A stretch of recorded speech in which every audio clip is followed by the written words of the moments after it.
Procrastination podcast. We talk about anime life and everything in between. My name's Matt. I'm Robert. I'm Alonzo. And I'm sitting high right now because my Wi-Fi was down. So, special little episode. We're talking a little bit more about ourselves, but really quick, let's get into it. How y'all doing this week? I'm doing pretty good, but today was like one of my worst days, man. Like I woke up at 10 o'clock. My granddad called me. He said, "Hey, I'm cleaning out my house. I need you to help me clean out my house." And I was like, "Okay, when?" And he said, "About an hour." I said, "Okay." I get ready an hour. I'm there an hour, a little bit after an hour. It's like 11:24, whatever. I get there. I'm just sitting. Hour go by. 12. He not there. I'm like, okay. I call him. I'm like, where are you at? And he's like, oh yeah, I'm 5 minutes out. He says, I'm 5 minutes away. 30 minutes later, he comes in. He brings my cousin with him, and he's like, yeah, Aubrey's crazy, by the way. Like he's like, the first thing he says to me, I swear, he's like, you got any bitches? And I was like, what? And he's like, if you ever go to the strip club, don't be afraid to pull your dick out. My father taught me that.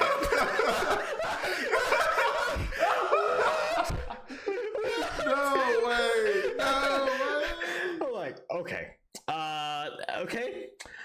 I'm not planning on doing that, but okay. Thanks for the advice. Anyways, we start cleaning this house, all right? We clean it, we clean so much, it takes so long. My granddad comes in, he's like, it's gonna take about 2 or 3 hours. And I'm like, okay. I was there from 11 to 6 p.m. So I was like, 2 or 3 hours is a lie. Also, he got all these people to come. They left after loading the truck. So then once we got to the storage unit to put all his stuff away, it was just me, my granddad, and one other guy who was also 76. So I'm like, why is this there? Anyways, the worst fucking day. And my doomsday prepper uncle, he was there for a minute, and he apparently had a bunch of stuff hidden in my granddad's attic. He starts pulling it down, and he's like, oh yeah, take this, young blood. Drops down 10-gallon buckets of rice and flour, like 25 pounds, and he started chucking them at me, like, come on, get this. And I'm like, what the fuck? And then he had like big totes full of canned goods. Anyways, it was a crazy day. And then the uncle, the cousin that I was telling you about, like, my uncle, he opened up the flour, and he was like, hey, how much cocaine is that?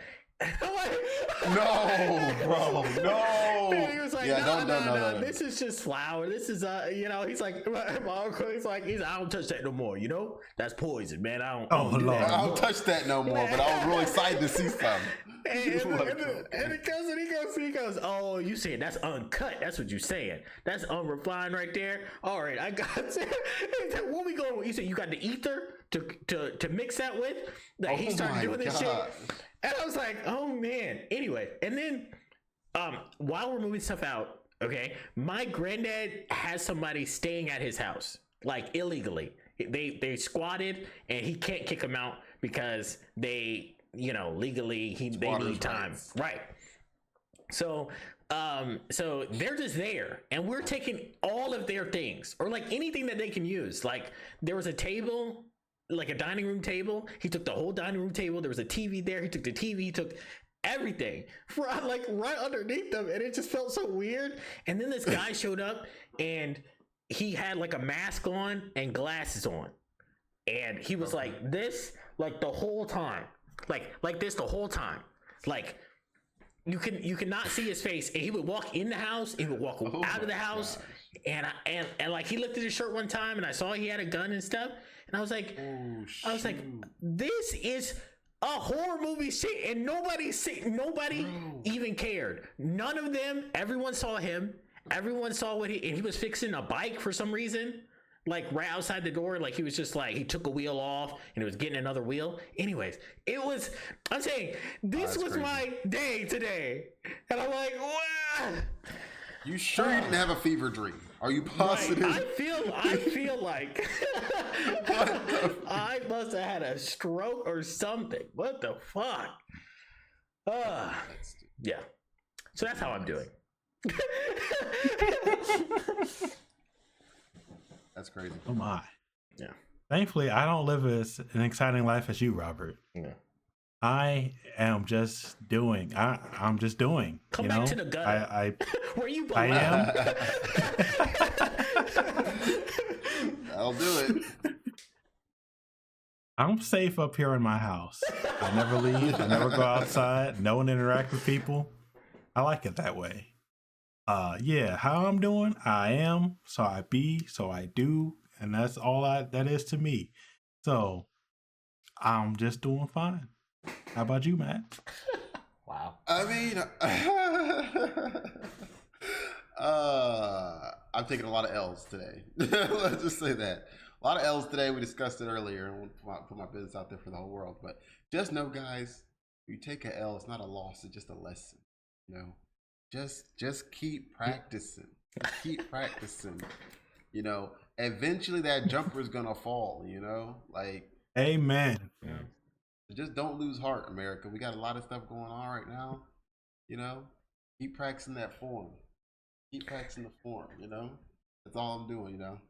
You miss 100% of the shots you don't take. Exactly, man. And maybe I'm 0 for 11, but it doesn't mean I'm going to be 0 for 20.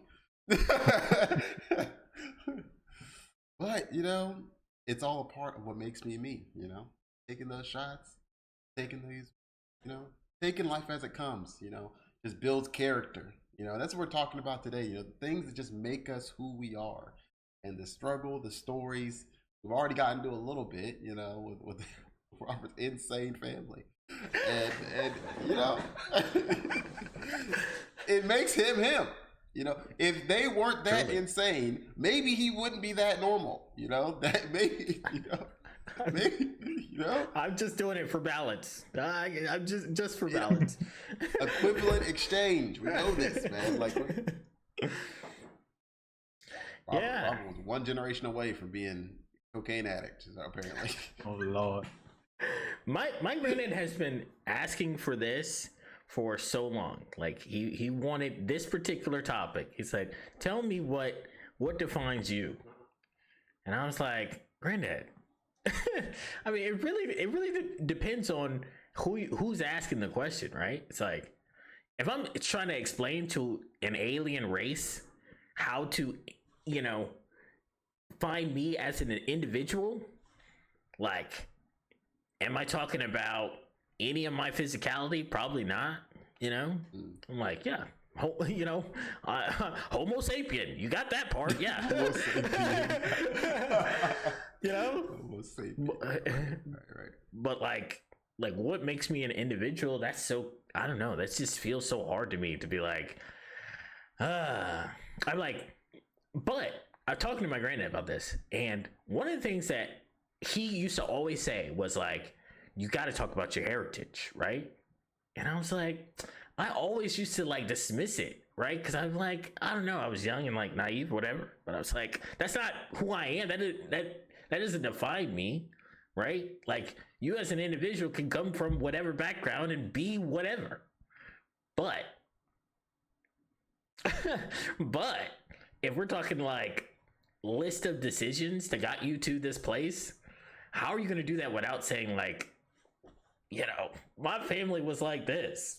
Like, I gotta mention my you know, my single family home, you know, I gotta mention my, you know, my upbringing. I gotta mention my granddad and all of how he affected me, because I'm like, I've taken so many of his like mannerisms and stuff, you know. And yeah, so I'm like, I don't know, it's so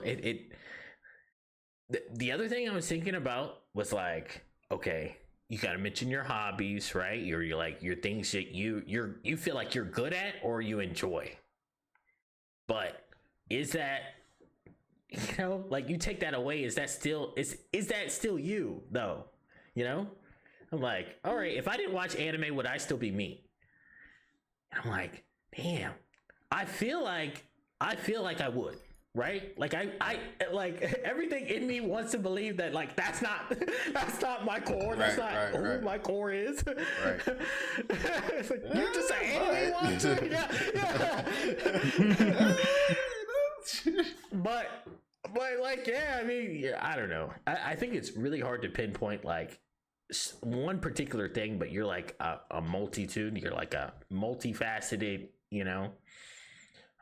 I think the one thing that I would say would be like, okay, I think this makes me an individual, but also it's like, I mean, it's not completely abnormal, but like being like, there's a couple of things that like I think about, like curiosity for one, right? Like, I think a good majority of people are curious, right? But like, does that make me an individual for that? I don't know, but I'm saying you create a Robert without curiosity, impossible. That's That's a good point. And I thought the same thing about like also like some of my morals and stuff too, right? It's like, oh, okay, like you being an overthinker, being a people pleaser, being I'm like, it's hard to not say that's who I am in the core. So I don't know. In the end, I was saying that like being able to say it like in one statement is so hard. Being able to say it to a human being though is a different thing, right? It's like, oh, okay, like I don't have to create anything for you to understand that, like, oh, like this is like I said, like being able to say like, oh, curiosity and creativity and all this other stuff, that like facets that you try to like live by, like I don't think that's hard to say to a human, but explain that to an alien who is trying to just pick you out of a billions of people. Like, Right. anyways, what are your takes on this question? I mean, yeah. So general takes on the question is like, Yeah. I mean, almost feels like the most difficult date question. Like, like, how do I put this in a way it's gonna, somewhat entertain you, but also be truthful, honest, and candid. I don't know. I don't know how to do that. So I just got to try and stick with the honesty part and hope that the rest of that kind of follows. So yeah, I mean, I think it's a tough question to answer, especially because like, you got to be really self-reflective. And I think some of the stuff too is like thinking about stuff like, you think about all the good things, but I also think about the bad things too. Yeah. Like Yes. I was like, man, I'm like skepticism is probably a big part of me. Like, Yeah. like I'm like, is it though? Like about almost everything. Like, oh, that's healthy. Is it though? Like, all right. No, she's hot. Is she? No. Like, no, legit. But it's like, it was very like interesting just to think about. And I was like, oh man, like, I ended up writing down a lot more than I thought I was going to write down at the beginning of it. I was like, I wanted to write anything for this. It was like, then I started writing. And I didn't stop for a while.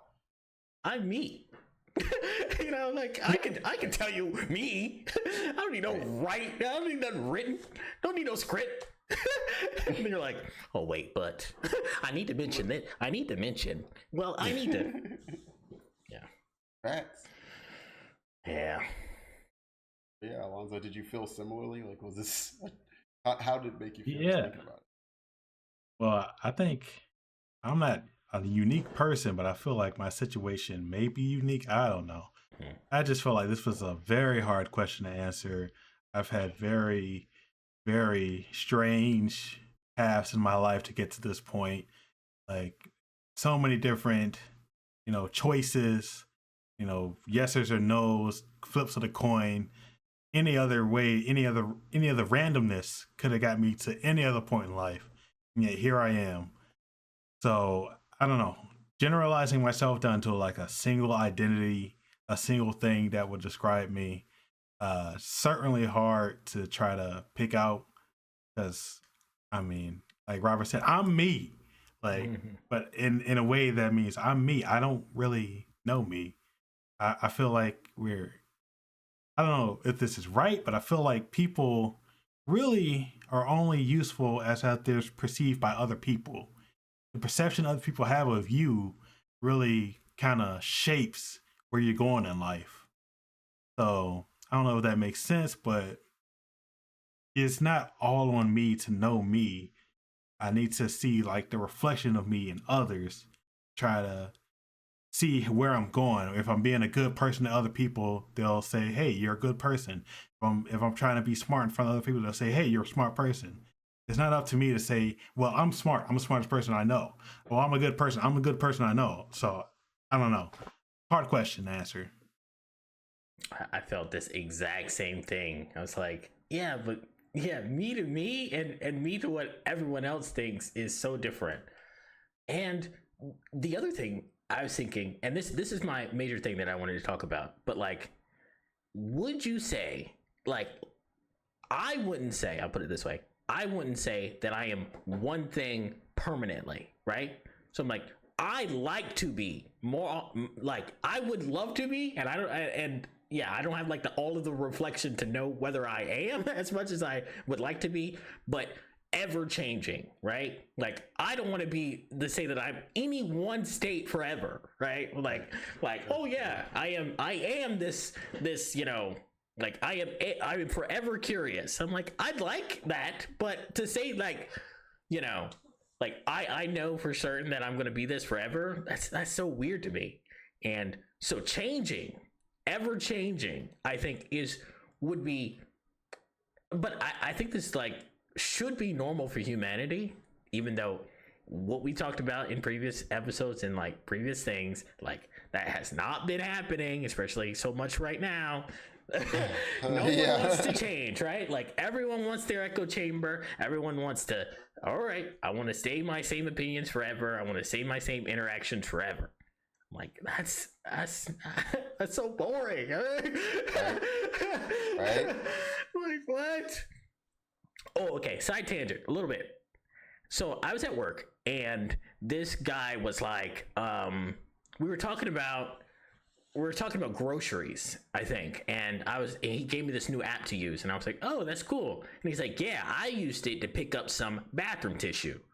And he's like, you know how we always go to he's like, when you have company over and you have some women in the house, they go through bathroom tissue so much. And I was like, you said this more than once. What the fuck are you saying right now? Bathroom tissue. I'm like, you talking about toilet paper?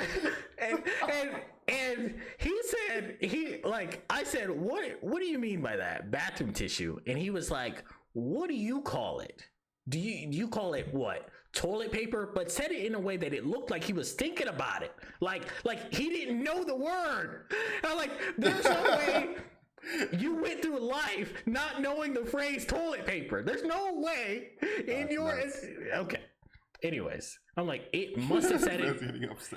It must have said it on the thing that you went and bought. It said toilet paper on it.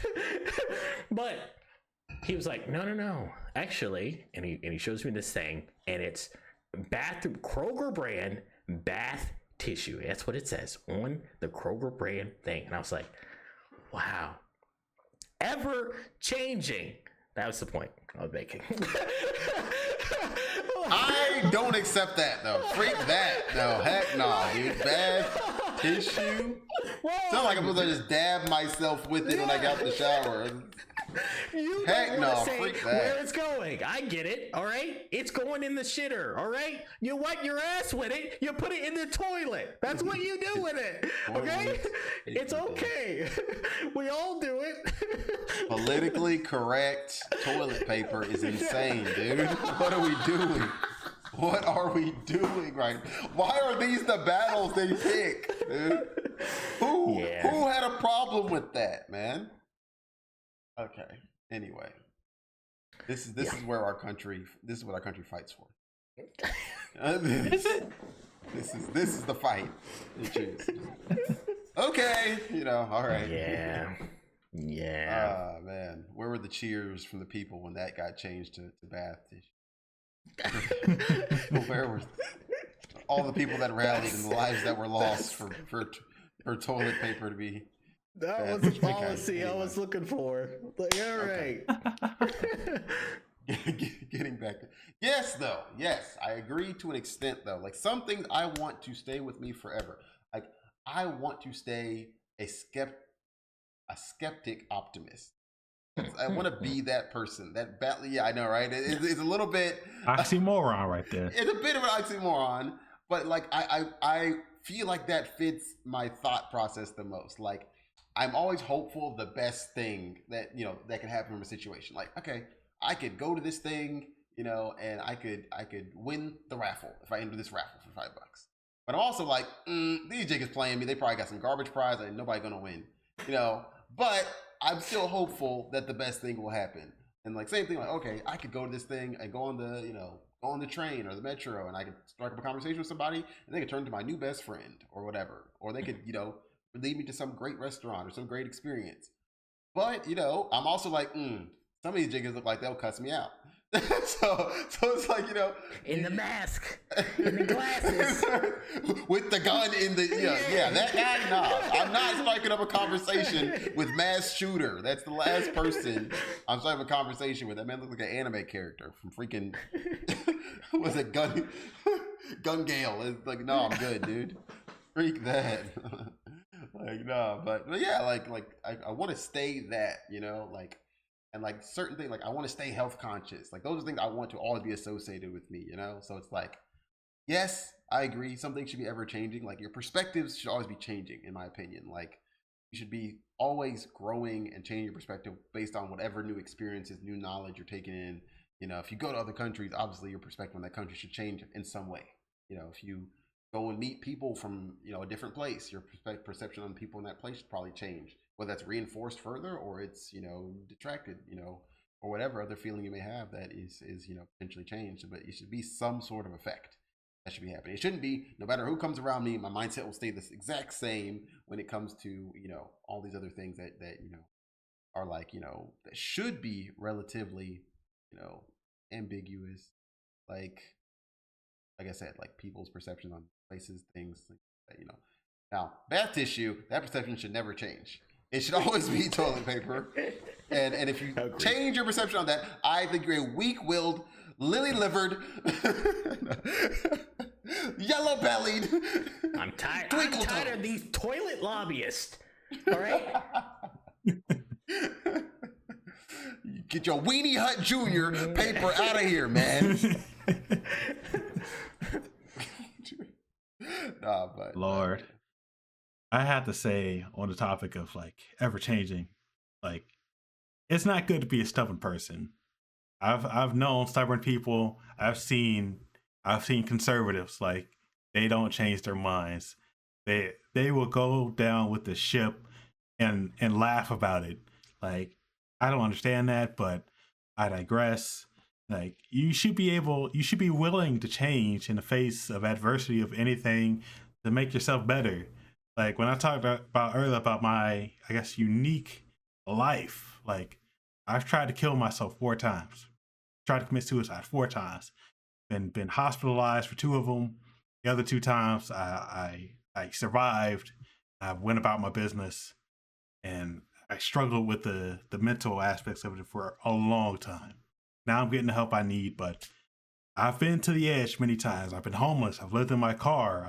I've destroyed relationships with people. I've done a lot. And, the decisions I make, they've driven to what has become my current self. Like I'm alive. I know people now. I have a job. I have a car, a house. I mentioned earlier about being useful to other people and their perception of me. I've seen people be scared of me, intimidated by me. I've seen them like cross the street whenever I will come up with them, or I say something to them, they jump a little, or I don't know what it is, but maybe well, I know what it is. I'm a large black man in America, Mm. so That'll do it. I'm the monster less. in their eyes. So Mhm. I don't know. So I know like you talked about being like, well, like for me, I like anime, I like sports, I like football, basketball, NASCAR, Formula One, anime. I watch a lot of anime, cartoons, I watch a lot of cartoons, but I'm not defined by those things. I've met people where I say, hey, I like anime, I've even cosplayed before. They're like, oh, that's your entire personality. Right. Of course. Like, no. I wear a senpai hat, but it's not my entire personality. I just like the vibes, man. I like the fit. Mhm. Anyway, um, Right. I don't know. It's just a lot going on. For me, struggling with my mental image, it just plays at my entire being. Like even in undergrad, you said y'all have talked about how, oh yeah, that person liked you, that person liked you, that person liked you. I'm just like, I never saw that. Mhm. You know, for me, I've lived a life where people did the negative to me, so I'm just like, that can't be true. I mean, people can. I'd like to be an optimist that people are inherently kind, although we've seen that in recent times with Trump. I said his name. I'll say it again, Trump. That people aren't kind all the time. But I don't know. I felt like there's no reason to think that people will like me. No reason to think people will value my opinion, value my self worth, my worth as a person. So I struggle with that. And then hobbies and stuff. I don't have any hobbies. I really don't do anything. And I felt like I have like this brain fog where I just can't think right. And I can't remember things. And I can't remember who I used to be before this brain fog. So I'm just like, I'm an entirely new person every single day. But Ever the one changing. constant, ever changing, but the Ever one changing. constant that I will identify myself that I think could be the thing that makes me is my frustration. Like I am frustrated by so many things. Like Fair. nothing makes me than my frustration. Like I'm frustrated by my family, my history, the people who bullied me. I'm frustrated by politics. I'm frustrated about the price of groceries, the price of gas. I'm frustrated with a lot of things. My lack of human connection, my lack of hobbies, my lack of everything. So, all that just to say, I am an ever changing person, but my one constant is my frustration. Like, I can't be bothered to care about most things, but I can be bothered to be frustrated by them. Sorry, that was a rant. No, I mean, it's been a lot. It's been a rant day. It's been a rant day. Yeah. I mean, I think it's a quote, and I'm probably gonna misquote this not perfectly, but it's like to be, black in America is to be almost constantly in, in a fit of frustration and anger. Like, and I'm misquoting that a bit, but like essentially that's what he's saying, and like that's still true. That was like said in probably like what 60s, 70s, something like that, probably or maybe even earlier than that. And it's still true. Like you're pretty much, we almost get used to being frustrated. We function frustrated. We function like fearful a bit of our lives every day. We function like that, which is crazy to think about because everyone else now has like a teeny taste of it and they're losing their minds. And every black person is like, I mean, we've been with this. Like, we've been dealing with this. Like, this isn't new, So yeah, I mean, I don't think you're alone in that. But yeah, I think, you know, just kind of like going off of like the constant, the changing, and like the things that we've done that have like people that have wronged you and things like that. I mean, I feel like that's something that shapes everybody, right? Like I think we're seeing that even more now. Like people just like not able to get over a lot of their traumas. Like that's not an uncommon thing. We just didn't talk about it, as much before, and now people are just talking about it more. And I feel like in a sense, some people are not really finding ways to cope with it as well as and maybe they weren't coping with it well in the first place. They were just hiding it better. But yeah, I mean, I think that's one of those things. Even for me, like I think perception of myself, perception of what people thought about me, especially growing up, had a whole lot to do with like me wanting to be a different person. So me now, people that see me now that knew me from like middle school, elementary school, I would say especially, I'll just say middle school. I was more of a foreign person then. They don't even believe I'm the same person. They don't even like, it's not even close to the same person. So it's like, but that's because it was a version that I didn't like then, and I worked really, really hard to change that version because other people made me feel bad about it, but I also didn't like, certain aspects of it. So it was like, yeah, like I think again, you have to change to an extent, and I think sometimes frustration can be a catalyst for change. I think almost all the time it's the main catalyst for change. Like people generally don't change if they don't have some level of frustration with the situation or themselves.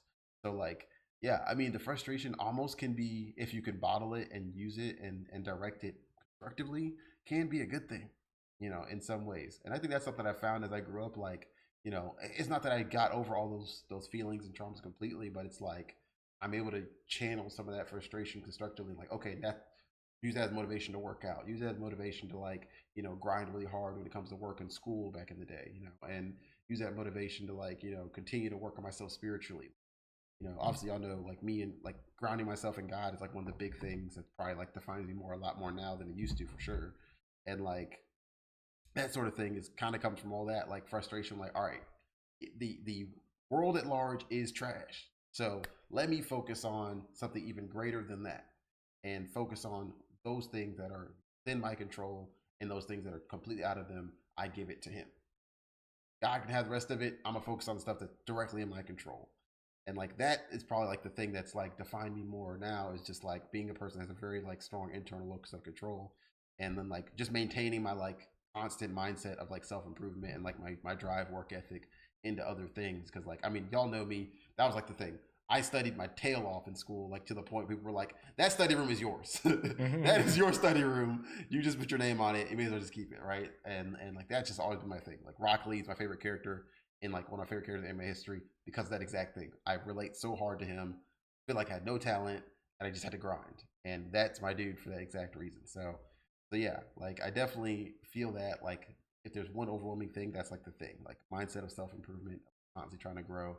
And yeah, and I was like grounding myself in like God. But yeah, I mean, it's tough because it's like you have to. I feel like you have to find something to channel that frustration into that is constructive. And every person that's a little different, because some people channel that into the arts, some people channel it into, like I said, spirituality. Some people channel it into like self development in like the form of like working out or like whatever else, or like sports and stuff like that. Like I think there's like this one football player, this wide receiver. I forgot his freak. I can't remember, but he had like 40 receptions for like 500 yards or something already in like 4 or 5 games, and they're like, his coach is telling him like, stay in the dark place, like literally have him recorded, like, and like his dark place is his wife cheated on him, like, and like obviously he's not trying to stay with her anymore, and like that's his like dark place. He loved this woman like no other, and like it's crazy how they're like literally feeding his frustration to make him go to greater heights, which is insane. But again, that's what I mean when I say like channeling the frustration into something constructive is generally, what I've seen at least, the only way to like, I don't know, I don't want to say feel better about it, but I mean, for lack of a better word, basically feel better about it, but to feel like you got something out of that experience, right? Like you didn't just get frustration for frustration's sake, you got frustration to build you and to push you to something greater. So yeah, that's how I feel about it at least. I think my uncle used to tell me something about like, he's the Doomsday Prepper one, about like he's like, those who know are frustrated. It's like what he lives by. Because every time I used to ask him the same thing, I was like, Uncle, why are you so mad? And he's like, how about you read the damn book and you'll see why I'm mad. And I'm like, yeah, I think the other thing I wanted to say about this is that like what feels so normal for me is that like you will look into your like things that stick with you are almost always the things that like impacted you. You know what I mean? Like most of the time it's like this negative thing where it's like, right, oh, I remember honestly, the mistakes I made. I remember the mistakes I made easily, or I remember when somebody has did me wrong easily. But then on the other hand, like like you can go a certain amount of time and remember good things that like people have also done for you. You know what I mean? Like how hard, why does it feel like a more difficult process to go to your past and say, oh well, I mean, I was, you know, my friends messaged me the other day. Like Talia messaged me for some reason and asked how I was doing. You know what I mean? I'm like, That's so nice, you know, I'm like, I don't talk to her ever. and crazy. And I'm like, wow, like, but is that something that you know, I'm gonna go a week and never say that again? You know what I mean? I'm gonna go a month and forget about it completely, right? So I'm just like, yeah, I think in the same vein, these small things that are obviously like frustrating could also be plenty of small things that are obviously like good things that happen to you, but we don't remember it in that way. Like it's just not how our brain chemistry works. And I think it's like I think it's like a conflict, like a resolution thing that our brain does. It's like if we were impacted negatively, we're like, how do we fix that? Like, how do we fix that? So that's where our brain, and that's why it locks it in. It's like, I got to get around that. I got to fix that. But if something positive happens, we don't have to say, how did we fix that? We just relax in it. You know, we just bask in it. It's like, all right. And it goes right through you, you know? That's what mean. Yeah. I'm like, all right. Well, I wish that there was some other way for us to also lock in all those good moments. But anyways, yeah. I think it has to be just so strong. Like the good moment has to be so strongly good. Like no one forgets their first kiss, right? The first kiss, whether you like it or not, whether it was good, bad, in between, you don't not remember it, right? Like that's gonna stick with you forever. Like so like I feel like certain stuff it just has to be like just so strongly good or so strongly surprising, like that you're like, okay, like yeah, like but the negative stuff it just leaves such a strong emotional reaction, a visceral reaction, that there's so many other things you feel with it. Like yeah, I'm never gonna forget my car getting totaled. Because not only was there confusion and pain, there was absolute fury over sitting at a red light and getting hit. Like, why am I hit at a red light, dude? What the freak? Like, so yeah, I'll never forget that, right? You know, I'll never forget certain certain tests I failed after studying my butt off, right? You know, you'll never forget like that kind of stuff because like you had this, you know, all these other things that went into it, like it's other emotions that go into like the negative. It feels like so there's more neurons connecting. Unfortunately, for the negatives, like the confusion, the frustration, the actual sadness, the actual anger. You know, like, it's like those things all kind of coalesce into this big negative ball that sticks in your mind. Whether the positive stuff is just like, oh, just good dopamine. You know, one line of dopamine, right? Yeah. And yeah, unless it's again super strong of like, oh, like surprise, shock, also happiness, joy. And then like, oh, like, by the way, it's also some kind of like made you feel kind of weird that you an unexplained emotion kind of came up too. Like, you know, especially when you're like younger, you know, sort of stuff. So like, yeah, when stuff is like your first or something like that, that always stands out because it's a new thing too, right? Like everyone remembers Toonami broadly because like, how would you forget Toonami? You know, Toonami was so, you know, such a thing, you know? So it's like, yeah, it's like that's kind of that same thing. Like, you'll never forget certain moments when they hit you really hard, even the positive ones. Some people are like, I never forget where I was when, you know, my favorite team won the Super Bowl. You know, my team didn't win the Super Bowl, so I don't remember any of the Super Bowls. I don't remember none of them. I remember. I'm sure I was there watching them. I don't remember none of them. Nice. Right. It's like, so like, yeah, the only football game I remember is the Rose Bowl with Vince Young because I loved Texas back then. I loved Vince Young as a football player, and I was like, oh yeah, this Young gets fire. You know, that game was good as freak. Never gonna forget Reggie Bush, Matt Leinart. Nobody had a good career out of those guys. Actually, they had okay careers. I'll say that. But still, point is, I don't remember nothing they did after college. I remember that game very well though. Anyways, we should probably button this up. Any final words on what defines you? I think all of us kind of said this. Like we're not defined. What doesn't define us is just the interest, right? Just the hobbies, right? And it's crazy that we all can agree on that, but Alonso said himself, like, people don't agree with that. They don't agree with that. They want your hobby to box you in.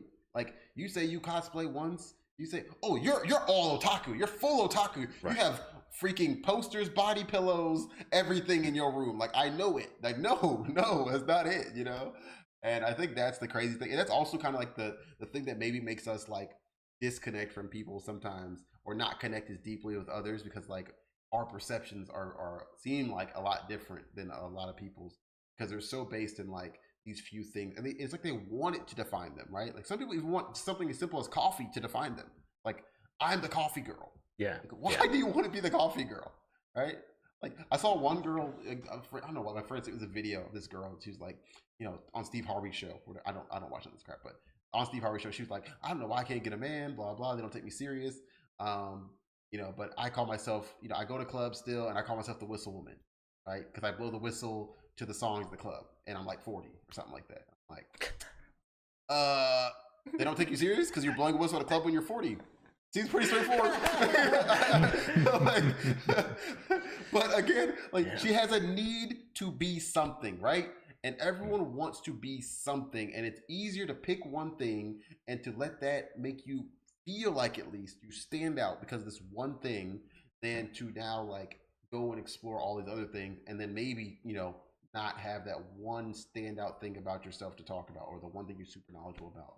But, you know, I feel like that's misguided thinking, because it's like, why are you really focused on trying to stand out? You should just be focused on the things that you enjoy and doing them for the sake of doing them, enjoying them, having the experience. You know, but which people I think do eventually find out, but then end up finding it out like when they're like 60, and then you're old. You know? Man. Hey, but we did say shout out to Halle Berry, Salma Hayek. Y'all make it look good. Oh Lord. Man, was that? All right, my bad. I'm being extra. Oh Lord. He did it, everybody. America, he just did it. He said the magic word. My voice cracked there. I couldn't believe it myself. But it is time for extra time. Shout out to Salma Hayek. Shout out to Halle Berry. You made this possible. Anyway, it is time for coach firing season in football. So no job is ever safe in life, and that extends to sports as well. We've had the first fired NFL coach of the young season. Brian Callahan, the now former head coach of the Tennessee Titans, has been fired after a 1-5 start to the season with number 1 overall pick of the 2025 draft, Cam Ward, leading the charge at quarterback. The Titans office was especially putrid, and candid comments from Cam Ward where he called the team ass and graded himself an F so far most likely contributed to Callahan's firing. Not to be outdone this season, the Penn State University Nittany Lions also made a decision to fire head coach James Franklin. Franklin's undoing was an awful record against ranked opponents in college football, and then losing 3 straight games this season, with 2 of those losses coming to lesser opponents in the previously winless UCLA and then Northwestern University.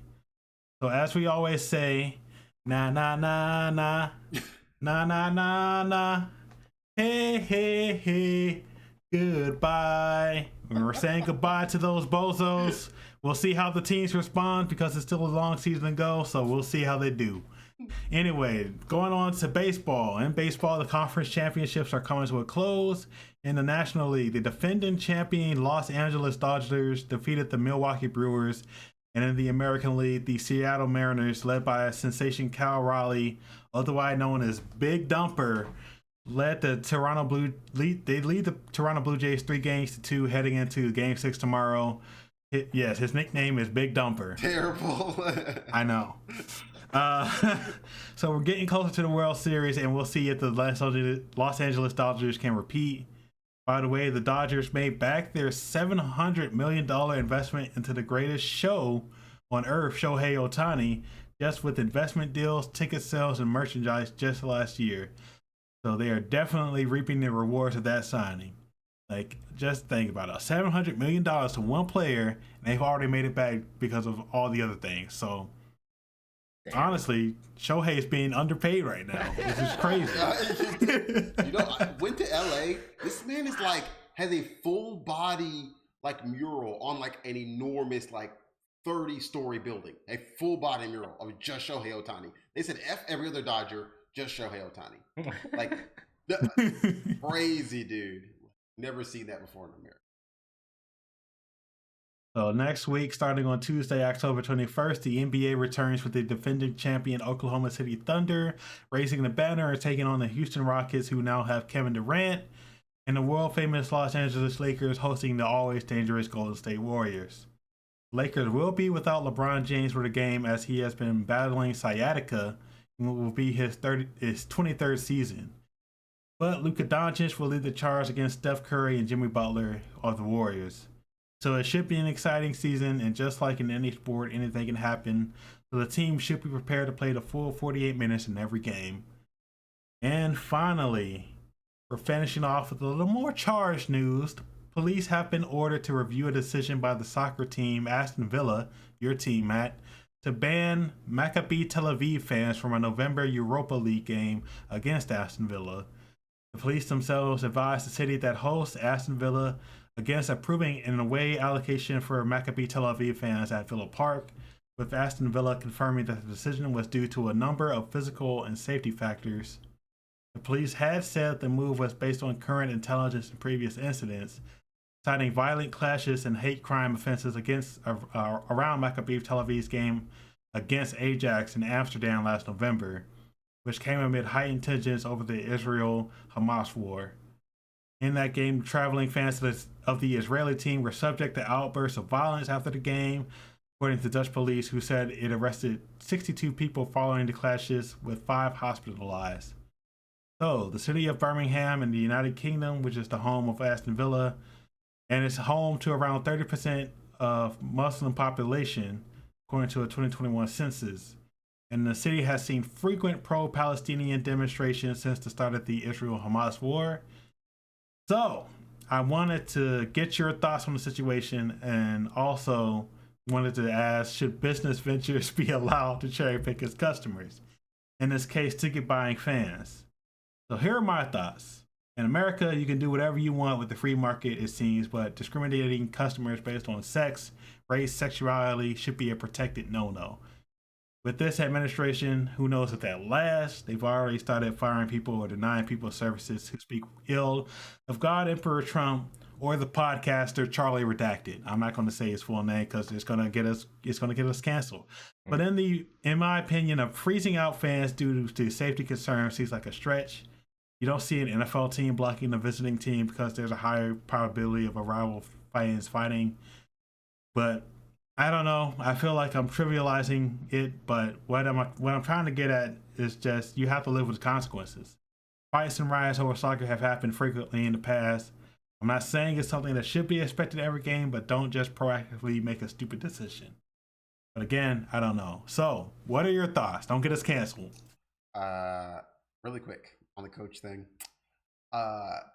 Coaches, I have absolutely no sympathy for any of these coaches to get fired. Y'all make so much money in severance. It's insane. I think James Franklin, he made I think the second most ever, or like the most ever. Yeah, like $48 million. 40-something million, yeah, off of severance. He doesn't have to work for that, by the way. He can just chill at home and get $40-some million. Actually, no sympathy. His contract says he has to find another job. And he could work at, D3 Nevada State College Community. It doesn't matter. That man is chilling for the next job, dude. Wherever he goes, man. Anyway, I digress. Just saying. We got the magic 10 minutes. But yeah. So, and also LeBron getting sciatica is such a 40-something-year-old thing to do. Just say. I mean, if you're getting sciatica, it's probably time anyway. Yes. They're going to have to wheel me off the court. I ain't leaving until I'm on a stretcher. I ain't leaving until it's a box. Sciatica? All right, anyway, I digress. Oh, yeah. All right, one more thing. There's a soccer coach. He lasted 39 days at his job also. Ange Postecoglou just got fired again by Nottingham Forest in the Premier League today, right after the game, like 30 minutes after the game, they fired him. Crazy quick. Less 39 days. Crazy. Anyway. They said, no, you're not doing it. the fuck out of here. Okay, but back to the serious topic. And it's my squad.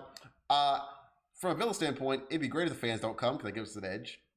But morally, I don't think you can. I mean, I get what they're saying. It depends, because in soccer, I will say they have done this thing where they will punish fans and they'll make teams play in like empty stadiums or stuff like that. They've done that. That's not something that's uncommon, you know. So I'd have to see what the actual like charges are. Like if it's like racially charged stuff, like racial stuff, they've definitely like cleared out and had them play against, you know, in empty stadiums, like when they're the home team, or they banned them from coming when they're the away team. That's not been uncommon. So I can't say like to that's not a fair rule when that's been the rule for like some years now in soccer. But you know, obviously, I think that's difficult, especially for people, the teams from Israel, like you already mentioned. So it's like obviously they're going through a lot. I mean, you can understand why the emotions are high, and not that I want Villa to lose, but if that is a competitive game, then that is something that can also help lift spirits for them, and that could mean a lot for the people, you know, that can make it out to that game. So that does suck for that viewpoint. But I do, if the charges are based on, you know, some things that have been a track record that teams have had, you know, stadiums closed off or had fans banned for, then I can't say like break the, you know, the laws you basically have set forth for the game just for this game. But if it's not, and this is all preemptive, and there's no like hard evidence that these exact things were done that, you know, require that level of disciplinary action, then yeah, I mean, probably should just let them go. Yeah, I wonder like like if they, like especially these teams that make a lot of money, could they just raise security instead of blocking whole like things out? I mean, I know there's like barely any security at these places anyway. but you get what I'm saying? Like instead of, you know, like, is there any point if there's no actual, like you're saying, like no actual evidence, then just have them allow them in and you know. But I do find it weird that like, yeah, like in our country, I have seen this where they're like, oh yeah, no, we don't serve this particular thing. Like, no, we don't allow this. And I'm like, wow, can you do that? Like, and apparently they're like, yeah, I mean, they own the place, and I like technically they can refuse to serve anyone. But outwardly, you know, like directly saying that you're like, oh yeah, I don't serve black people in my restaurant. Yeah, I mean, you get, yeah, obviously you're not going to get a lot of people that's going to follow you directly because you're openly about this. Well, that was before, but now, you know, who knows, you know, such an influx of these Nazis that come in. but you get what I'm saying. I'm like, dang, that's not a great thing that we do. And isn't there some like soccer thing that's supposed to be coming here, and like World Cup? Oh yeah, some soccer thing. Some soccer thing. Soccer thing. The soccer thing. Okay. But like, yeah, imagine that. Imagine do that, and we don't allow like any brown people in here. You know, like, well, then it's going to be a very boring World Cup. You know, yeah, that's already happening. But anyway, yeah, right. They're talking about raids at the games. Like, take my soda with no ice. Yeah. Anyway. Oh gosh. Anyway. Yeah. Not a political podcast. Don't cancel us. Not a political podcast. Yeah. Anyways, but what? But I mean, yeah. I mean, we'll see what actually happens. I mean, grand scheme of thing, one game. We'll see. We'll see what happens with it. You know, like I said, I'd have to see. I don't want to make an uninformed assumption or guess about things. So, but yeah. There's definitely been it's definitely happened before. So if it's something that's proven to happen, they're definitely gonna just shut it out. And they don't really love politics in any sport really, but you know, they allow a little more, I think, in soccer than they have in obviously like American sports. But still, I think when it comes to like safety and like track record of stuff, I think they're always going to have their best interest in mind. And if they're the away stadium, I mean, the team that's hosting is the one that gets all the money for the tickets. So they're losing the money. So if they're willing to take the hit, then no one else is going to really care. It's well, besides the opposite team fans, if it is totally just up to them. But yeah, what is up to us is when this podcast ends. And it is currently about to end. But we appreciate you sticking through till the end. And, again, maybe you learned a little bit more about us. Maybe you learned a little bit more about yourself. And that's what we wanted out here, Procrastination Podcast. We talk about the anime, we talk about the life. This is somewhere in between where we talk about our connection to you guys. And hopefully took something away from it because, we always try and take something away from you guys. Whenever we talk to you, and we hope you keep talking to us, keep interacting with us. And actually, we'll be seeing you hopefully at NecoCon. So, prepared. Got some stuff planned. America, give yourself a round of applause for sticking to the end. Come on.